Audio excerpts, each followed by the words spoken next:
మనం ప్రతి భారం నుంచి మనం విడుదల పొందుకోవాలి.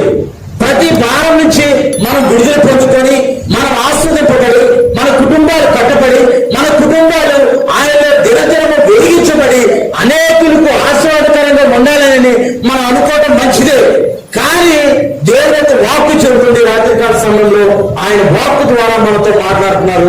మీ ప్రతి భారం నుంచి మీరు విడుదల పొందుకోవాలంటే, మీకున్న ప్రతి భారం నుంచి మీకున్న ఇబ్బంది నుంచి మీరు విడుదల పొందుకోవాలంటే మీరు ఒక దాన్ని విడిచిపెట్టాలి. అదే పాపము.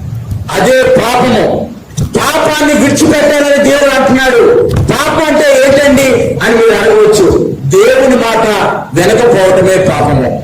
దేవుని మాటకు లోపడపోవటమే పాపము. దేవుడితో సత్సంబంధం కలిగి జీవించకపోవటమే పాపము. దేవుడికి ఇవ్వాల్సిన సమయము మనం ఇవ్వకపోవటమే పాపము. దేవుడి యొక్క మాటకు